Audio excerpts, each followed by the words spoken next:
የህወሓት ቡድን 6 የአፋር መንደሮችን በጉልበት ተቆጣጥሯል ሲል የክልሉ መንግስት ከሰሰ።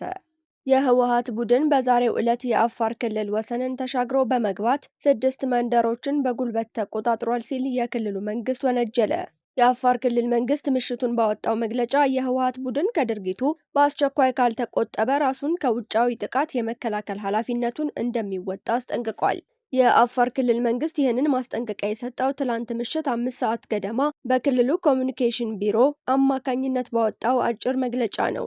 ክልሉ በዚሁ መግለጫው ጠባጫሪና ከጥፋቱ የማይማረው ሲል የጠራው የህወሓት ቡድን ትናንት ረቡዕ ጥቅምት 26 2018 ከምሽቱ 1 ሰዓት ገደማ በአፋር አርብቶ አደሮች ላይ ከባድ መሳሪያ ተኩስ መክፈቱን አስታውቋል።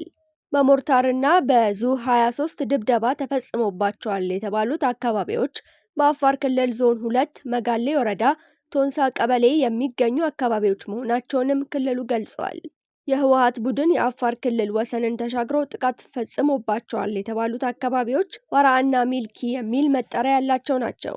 የህወሓት ጠብጫሪ ቡድን በቶንሳ ቀበሌ ላይ ተኩስ በሚከፍትበት ወቅት ሰላም ወዳድ የአፋር ሽማግሌዎች እንዲመለሱ ቢማጸኗቸውም ጉጅሌው ግን አሻፈረኝ በማለት ግጭቱን አስከትሏል ሲል የአፋር ክልል በዚሁ መግለጫው ላይ ወንጅሏል።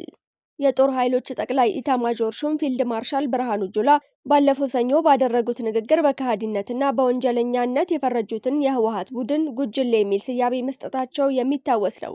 ኢታማዦር ሹሙ በዚሁ ንግግራቸው ህወሓት ከፕሪቶሪያ የግጭት ማቆም ስምምነት በኋላ አድርጓቸዋል ያሏቸው ትንኮሳዎች፣ እምቢባይነቶች፣ ስራዎችና ሴራዎች ወደ ጦርነት ለመግባት ከበቂ በላይ ናቸው ሲሉም ተደምጠው ነበር። የአፋር ክልል በምሽቱ መግለጫው የአዛውንቶች ስብስብ ያለው የህወሓት ቡድን በንጹሃን ላይ የከባድ መሳሪያ ተኩስ በመክፈት የፕሪቶሪያ ስምምነትን በግጭት አዋጅ በግልጽ አፍርሷል ብሏል። በጥቅምት 23 2015 በደቡብ አፍሪካዊቷ ፕሪቶሪያ ከተማ በፌዴራል መንግስትና በህወሓት ተወካዮች መካከል የተፈረመው የግጭት ማቆም ስምምነት በትግራይ ክልል ለ2 ዓመት ሲካሄድ የቆየውን ደም አፋሳሽ ጦርነት እንዲቋጭ ያደረገ ነበር። የዚሁ ስምምነት መታሰቢያ 3ኛ ዓመት በማስመልከት የአውሮፓ ህብረት፣ የህብረቱ አባል ሀገራትና ኖርዌይ ባለፈው እሁድ ባወጡት መግለጫ በፕሪቶሪያ ስምምነት ፈራሚዎች መካከል ፖለቲካዊ ውይይት ከመጪው ምርጫ በፊት መልሶ እንዲጀመር ጥሪ አቅርበው ነበር።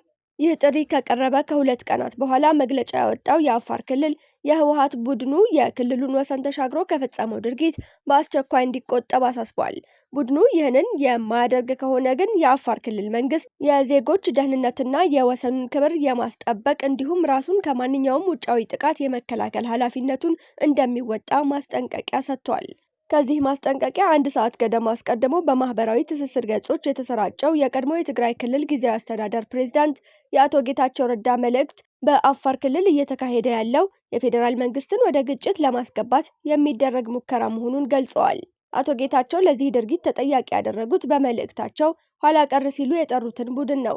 የቀድሞው የህወሓት ምክትል ሊቀመንበር የሻዕቢያ አጀንዳ ያሉትን ድርጊት በመፈጸም በቀንደኛነት የወነጀሏቸው ሜጀር ጀነራል ፍስሐ ኪዳኑ እና ሜጀር ጀነራል ዮሐንስ ወልደ ጊዮርጊስን ነው። አቶ ጌታቸው ከትግራይ ክልል ጊዜያዊ አስተዳደር ፕሬዝዳንትነታቸው ከመነሳታቸው አስቀድሞ ከስራ ካገዷቸው ከፍተኛ የጦር መኮንኖች ውስጥ 2ቱ የጦር መኮንኖች ይገኙበታል።